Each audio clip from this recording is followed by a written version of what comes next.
the one, the only, Ben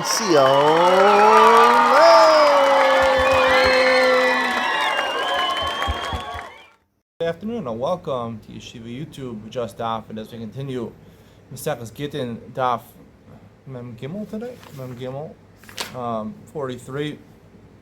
Great share for you today. We'll continue talking about Chatzi Ev and Chatzi Ben Chorin. Actually, a unique difference between a Chatzi Ev Ben Chorin, Chatzi Ev Chatzi Ben Chorin, and a Chatzi Shifcha, Chatzi Bas Chorin. Very important halachic difference over here. We'll explain it further in Enoch Ben Sion and relate it back to the Mishnah. The Gemara says at the bottom of Mem Beis Mem Beis, about 6 lines from the bottom, buy a little Eved Shemachro Rabo L'Knas Machar Oino Machar. The master sells his Eved. He's not selling him Eved, but the rights to the Knas, right? If the Eved is gored by a shore and killed, an Eved Knaini, the master is entitled to a Knas, penalty of 30 shkolim, $30, 30 gold coins, whatever you want to say, 30 silver coins, however way you figure it out. Does that work or not? Can you sell that right to the Knas or not? Tibai l'Rameir, Tibai l'Rabbanan. It's a question both according to the Rameir and according to the Rabbanan. Tibai l'Rameir, the Adkan l'kam Rameir, Adam Mach, the Davar Shalom, Olam, Elkagon, Peiros Dekel, that we did the Asu. Rameir, the Rabbanan of Machlokas, whether you can makna something which is not yet in the world. Rameir says you can. The Rabbanan says you can't. So Rameir says you could do that. The example is to sell fruits that a fruit bearing tree has not yet produced. They're going to come, so that's why you can sell them. Al-Haqa, Miyemar Demingach. Who says the goring is actually going to happen? They can't sell something that might actually happen. Even if the goring actually happens, it might be mishalom. How do you know on the pain that knas do a model mifter? Right? The Gemara says all over the place. Model knas potter. If you come to Beis Din and you preempt the prosecution and say, I admit I did wrong, you're potter from knasos, from fines. And you could say the other way. Question according to Rabbanan. I can't look on Rabbanan. You know the mak and davar shlo balolam. El look on peros dekel. The hashta miyal leisnu. That's peros dekel. Right? They're not here right now. Haka ha kai shor, ha kai evid. Maybe it's not called davar shlo balolam. The evid is here. The shor is here. Mak and davar shlo balolam is something which is not yet in the world. But here, everything that we need to be in the world is in the world. So what's the halacha? Amar Rabbi Abba Tashma. Rabbi tries to prove it from a brisa. If you lead bias, it says that part of the household of an Eved Knaini, of a person, a master, you lead bias. You lead bias. A person who's born to an Eved and a Shifcha in his house, right? He has to give him a bris milah. Matam Olomar, and it says he gets to eat truma if he's the slave of a kohen. Matam Olomar. Im kinyan kesef. It says kinyan kasma. It says he's the lead beisa. So Im kinyan kesef ochel. He buys a slave. He gets the Yalid bias lokoshkin. If he owns a slave and the slave is a child, obviously the child gets to eat. Lokoshkin ilu kana isi omer ma kinyan kasef yeshish poshava pruta ochel. Af Yalid bias yeshish poshava kesef ochel. I might think that just like kinyan kaspo, he only gets to eat if he's actually kinyan kesef. Shava pruta is considered money. So too, an Eved has to be worth Yalid bias has to be worth a shava pruta. Meaning it's not hard for lead bias not to wear the shava pruta, but it's possible to not wear the shava pruta. We'll see if you're a disgusting person, you have boils all over your body, that doesn't want to see him, so no one's going to buy him. He has no value. So from the comparison of Kenan Cosmely, so he has to wear the shava pruta. How do you know he's not wearing anything? You lead bias. I mean, come on, that's why he says you lead bias, right? Here's a Kinyan Kaspo. We would say, of course, someone who's born into the family gets to eat truma. But we did say he has to be the value of Sharput. You lead bias. Even if it's worth nothing, he gets to eat. By dining, you lead bias. Bein sheyesh bo shava kesef, bein she'ein bo shava kesef. You lead bias gets to eat no matter how much he's worth. Ochel. Kinyan Kesef, yesh bo shava kesef, ochel. Ein bo shava kesef, ein ochel. You think that he has to be worth at least shava kesef. A monetary transaction does not happen with less than a shava bruta. So it says them next to each other. Therefore, even if you buy someone with money, presumably when you bought it, we were the Shavah Pruta, but now he's disabled, he can't work, he looks disgusting, Mukashchin, Manuval, he's a disgusting person, no one's going to buy him, nonetheless, he gets to eat Truma. So now what's the proof? That I can sell the rights to the Knas. Right? Mika, obviously, you'd have to go to an actuary and figure out what the risks are of an Eved being cored to fix a price on this risk. Mika Abdullah is the Abin Laknasa. At least they're worth the Shabruda, right? And Eved always has value because you can sell him for the Knas. So, is there an Eved that you don't sell for Knas? You couldn't sell for Knas. Yeah, Ika Eved Treifa. An Eved who's about to die, he's going to die within 12 months. He's not going to want to, no one's going to buy him. Because it's very unlikely he's going to be gored in 12 months. V'hachazi will make him come in. But he's worth something because he could stand in front of him and help the master. Manuva l'muka shchin. It's talking about there is an Eved who's a treifa, and he's manuva l'muka shchin, meaning he's a disgusting person, or he's boils all over his body. No one's going to even see him. So therefore it doesn't have any value. Ibaylu. The Gemara doesn't answer this question. Not clear what the answer is. Ibaylu. Mishachetza evachetza ben chorin. Shekidesh bas chorin. He's half an Eved, half ben chorin. He's mekadesh, a Jewish woman, a fully Jewish woman, maho. Does it take effect? Didn't say Lomar ben Yisrael Amar Labas Yisrael, a regular fully Jewish person says to a Jewish woman. His kashi lechetzia b'mikudesh is the half of me mikudeshes, which is in fact the maskana of the Gemara Masakas Kedushin, I believe on Daf Zayin. The chazia lekule, right? Because the woman is fit for the entire body of the Yisrael. Halo chazia lekule. However, here chazia v'chazia b'aschor, and he can't, right? Only his free side, half of him is fit for the Jewish woman. A Jewish man is Makadish half a woman, and she's not Mekudeshes, which in fact is the halacha when it says Kedushin. That's only because the Shire Bekinyono, right? Because he could have been Makadish the whole woman, he didn't. He chose to Makadish half of her, so it's invalid completely. But Ha'eved lo Shire Bekinyono. But here the Eved did not, he did whatever he could, whatever part of him could be engaged to the Bas Yisrael, he gave. What's halacha? Tashma. Let's try to bring a proof. Again, someone who's a half slave, half free man. One day he works his master, one day he works for himself, and the shore comes and gores him and kills him. So he's chayav a knas. Who do you pay the knas? The chatzi knas the rabba. The chatzi kofer the yorshav. Half the knas goes to the master, and half the kofer goes to the yorshav. V'yamas kedusha v'lav kedusha. If you say it's impossible for a chatzi eved chatzi mechor to mekadesh a woman, Yorshim and all, he's not going to have Yorshim, right? An Eved Kain is not really fully Jewish, just like a Ger who has child and he's Megayer, his children are not his children, he doesn't pass Yerusha to his children. So to an Eved, unless he actually has the ability to Mekadesh Bas Yisrael, and then his progeny would follow after, and then get the Yerusha. But if he doesn't have the ability to do that, he wouldn't pass on Yerusha to his children. It's talking about, when it says Chatzil Yorshin, it's not talking about his actual inheritors, right? The shore gores him, and it makes him a treifa. He's going to die within 12 months. So my yorshav nafshe, and for those remaining 12 months, he gets the knas for himself. Rava says there's two answers to this apparent statement. It says his inheritors. It doesn't say, it would have said him, but koferhu. It's a kofer. Kofer does not contribute to a treif. It has to be specifically after the person died. Rava says, all the Bryson means, of course, he doesn't have Yorshim. Really, a Chatzi have a Chatzi ben Chorin is not who's Makadesh, a Jewish woman, is not Mikudeshes. I think this is the halacha, we assume, which is in contradistinction to the other way. When Chatzi Shifcha, Chatzi Bas Chorin, who marries a Ben Yisrael, we'll see that the halacha is that does work. Here, it means the Yorshim means royal little, meaning half of the cover should go to his Yorshim, but he doesn't have Yorshim, so it just gets left with the person who owes the money. I'm a Rava. Rava says, just like a man who's Makadesh, half a woman is not Mekudesh.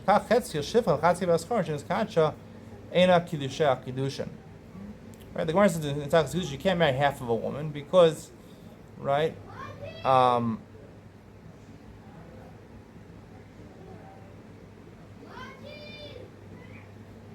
Well, I guess the Gemara has maskana that you can't marry Makadesh Chadzi Isha. I thought the Gemara said in Tzachas Kedusha that you could marry. Maybe it depends what you say, what the language you say. If you say a Makadesh half of the woman, that doesn't work. But a Makadesh the Chetziai for half of him, because a man can marry more than one woman. So if Makadesh half of a woman, I say half of a woman, that's the maskana of Tzachas Kedusha doesn't work. Similarly, a woman who's a half shivcha, half chad, beis chvas chorin. Either in two circumstances. Either she had two masters, one freed her. Or, right, she got Shtar Shechor for half of herself, according to one, and according to Rabbi, or she got her kesef. She paid off with kesef half of her value. So you can have that question, but she's Mikudesha and a Mikudesha. She's Mekadesh a Yisrael man, it's not a Kedushin. Amar Rav Chisda. Rav Chisda says, Midami, are they comparable? Hasam Shayir B'Kinyono. There, when it comes to the man, he Mekadesh half an Isha. He could have been Mekadesh the whole Isha. He didn't, it wasn't Mekadesh, so it's not a Kinyan at all. Hacha lo Shayir B'Kinyono. Here, he was not Shayir B'Kinyono. Here he was Mekadesh, whatever part of the Isha he could be Mekadesh. Half of her was a Shifcha, but half of her wasn't.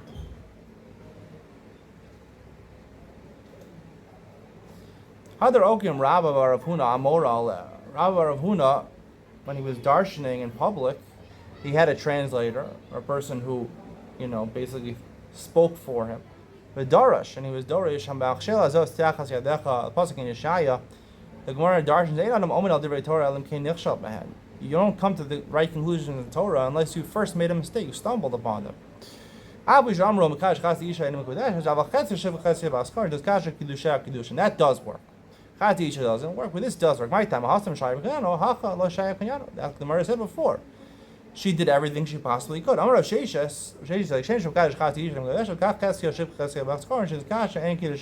argues on Rab, but he says it's not Kedushin. Maybe someone will whisper into your ear and say, what's a Shivcha Charufa? We learn in Second Parshas Kedoshim. It talks about a Shivcha Charufa. There's a special Asham Shivcha Charufa. Shivcha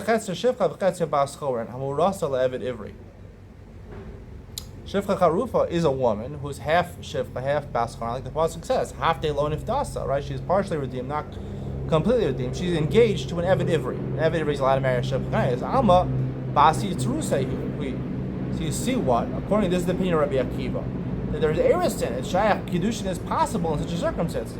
Emor Lo, you can say back to him, Klak is Rabbi Shmuel. Go to Rabbi Shmuel, argues Rabbi Akiva.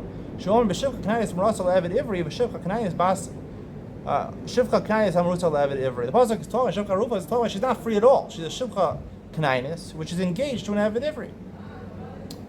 And nonetheless, Rishmael calls him Basis Rusehi. You can't be engaged, right? Shivcha Kanayis can never be engaged to a Yisrael.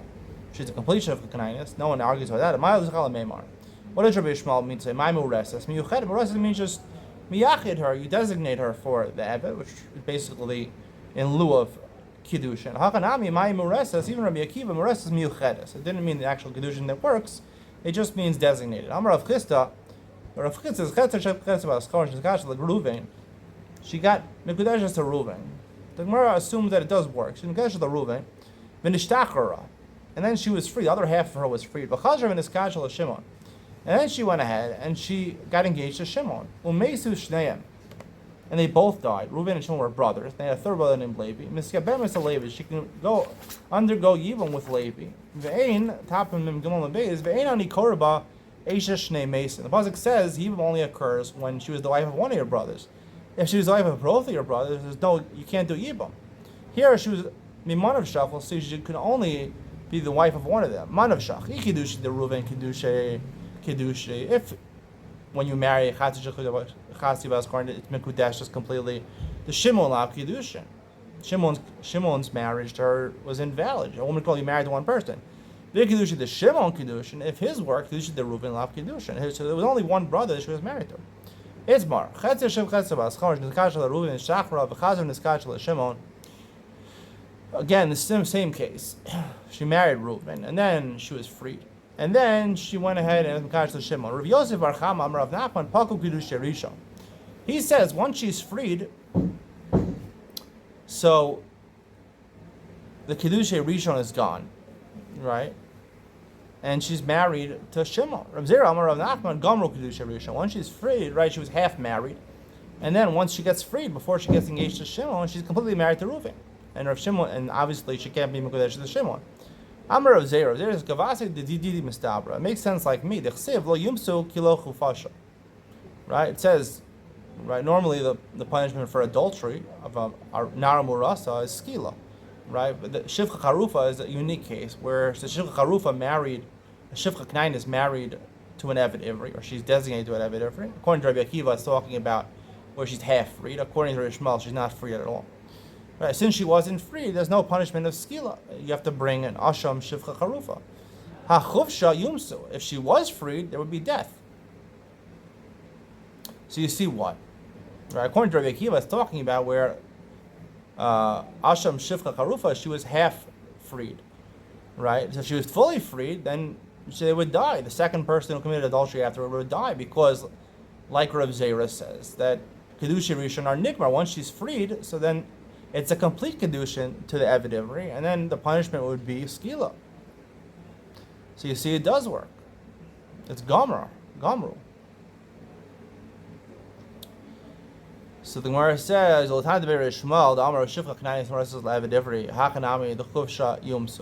that's only according to Rabbi Akiva. According to Rabbi Shmuel, it's not talking about where she's half freed. She's not freed, right?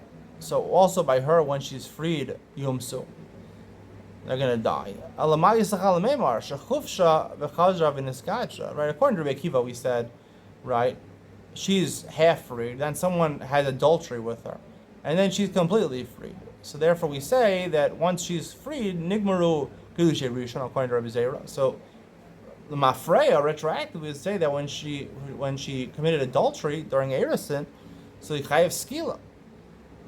But according to Yishmael, it doesn't make any sense, because according to Yishmael, no one holds a complete shifcha Knainis can be married to an Eved Ivri, and when she's freed, she doesn't retroactively become married to the Eved Ivri. Now she's freed. All right, so it must be shechufsha v'chazar min gadsha. It's talking about, it implies that she was freed, and then she married somebody else, and then she was now complete Bas Yisrael, and then she committed adultery. Also, according to Rabbi Akiva, the implication of the Torah is that she got, after she was freed, she got engaged a second time, and then there was adultery, which should be chayav skila for, which could align with Rav Yosef's opinion. Amar Rav Huna bar Gittin, Amar Rav Yisrael, Ma'aseh b'isha acha, shechetz shifcha k'chetzi ba'as chorin, the couple is rabba ba'asa ba'as chorin. Right, we mentioned in the Mishnah, right, the previous Mishnah, if you have an Eved who's half, he has two owners, one freed and one didn't. So Chazru Beis Hillel, the Horos K'di Rabbi Shammai, that you have to free. You have to free him. Why do you have to free him? Because he needs to mekayim shevet yitzara. He has to be out pruer vul shevet yitzara. We discussed that he is ben Sion. He can't marry anybody in his state of chati v'chati bes chorin. So here, like the halacha, if what about a shivcha? It was chatzia shivcha chati bes chorin. They forced the rab to the master who still owned her to free her. Asal bes chorin. Come on. So the Gemara is, who is this like? Rabbi Yochanan broke a damar al shneim who omer. Rabbi Yochanan Broka argued on the Rabbani. He says the mitzvah of pruvu applies to a woman also. So therefore, she's also included in the mitzvah of pruvu. And you have to free her so that she shouldn't be bought from pruvu. So the Gemara says that should be a proof. So Amar Rav Nachman Yitzchak lo minhag hefker naguel. It's not a proof to Yochanan Broka. We don't hold Yochanan Broka. Women are not chayav in pruvu. The reason that they freed her is because people in our current state, as a Chatzi Shivcha Bas Chorin, people were taking advantage of her. They were raping her. They were taking advantage of her. So therefore, they had to go ahead and free her. So therefore, she should be able to get married to a proper Ben Yisrael and have a proper marriage who would protect her. Now, it seems in this Gemara, right? I explained in Iyod Ben Sion when I talked about the last Mishnah that it says specifically Laso V'Ral Shevet Yitzhar. It doesn't mention Puravu in the Mishnah. It mentions you need to free him so that he can mekayim loso v'ral shevet yitzara, because loso even applies when you're an Eved or when you're a woman. But you see from this Gemara, the Gemara has this notion, and the Gemara says no, it's not because of that. So seeming loso v'ral shevet yitzara does not apply to a woman.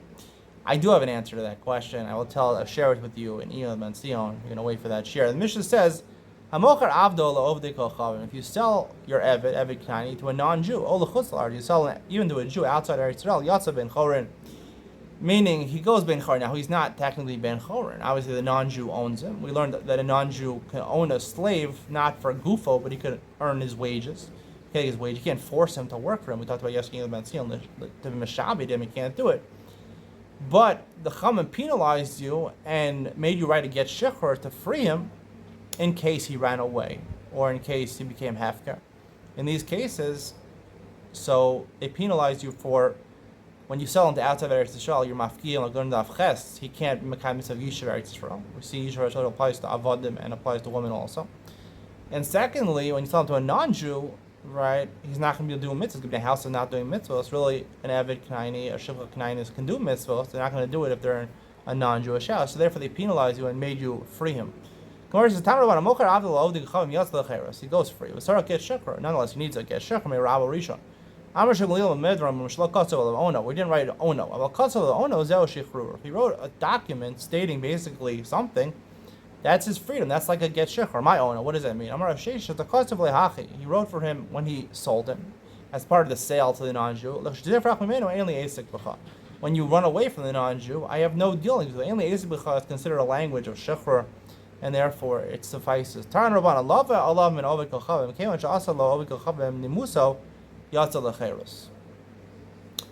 You borrowed from a non-Jewish person, and you took your slave, your Aviknai, and you made him as collateral. If you don't pay, right? So once the Ovikam did Nimuso, he did his tradition, his laws, he goes the Cheres, because it's like you sold him. My Nimuso. Amar Rav Huna bar Yehuda Nashki. He put basically a necklace around, a chain necklace around the neck of the Evid to signify that he was an Evid.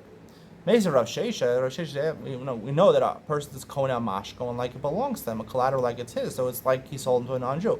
Mesa Rav Shesha, Ha'arisin v'chakiros v'arisei ba'ati avos o'od k'chavim shemashkan tzadeu liYisrael av b'yishasol animusa p'tura min ha'maiser. If a non-Jewish person owns land in Eretz Yisrael, or only land, it's machlokes. If land is owned by a non-Jew, is it chayiv in shumas ha'maishos? This price assumes it's not chayiv in shumas ha'maishos. Well, let's say Jewish people worked it. They were sharecroppers. They worked it. They get a portion. They work the land and they get part of the profits. Or chakiros is basically where they rent out the field. They pay a certain amount of money for a year, and whatever the field harvest they get for that year. Or you had a sharecroppers agreement going back to previous generations that all the children have this arisos contract. Or a non-Jewish person who borrowed money from a Jew and he put up his field in Eretz Yisrael as collateral.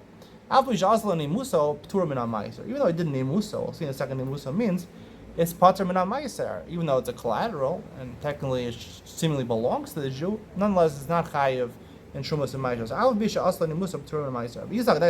If you'll say that Nimuso means to put a necklace around, a chain around the Evid's neck, Sada Bas Nishki, you can't put a chain around the Sada's neck. Obviously, that's not the correct interpretation of Nemuso.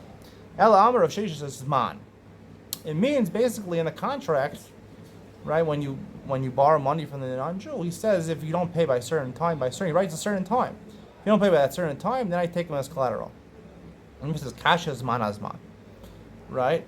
If that's true, right, so in the first price where we talked about an Eved, right, selling an Eved to a non-Jew or borrowing money from a non-Jew and making the Eved as collateral, right, in that case, it becomes the property of the non-Jew. Here it does not become property. In the second case, by the Sada, where the non-Jew borrows money from the Israel and gives him his field as collateral, or designates his field as collateral, right, why after when if it says it doesn't need so he writes Zman, so why doesn't it belong to the Jews? We chayv insurance meisos lo kasha.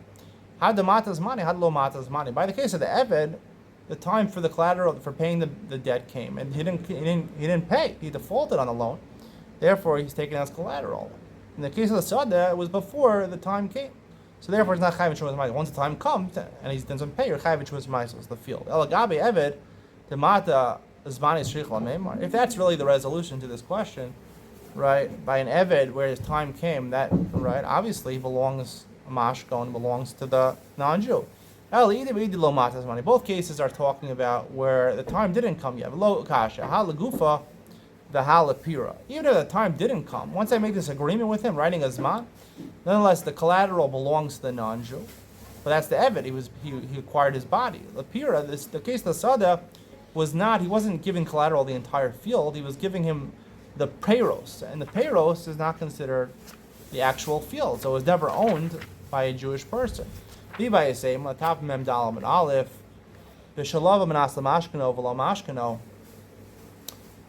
two cases are different because the case of, both cases are basically the person borrowed money.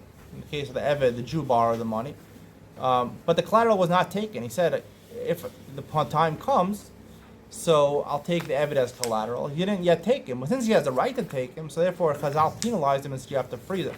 However, when it comes to the Sada was not taken as a mashkon yet. So it wasn't taken as a mashkon yet, so therefore it's not chayav in Shmus and Ma'asos.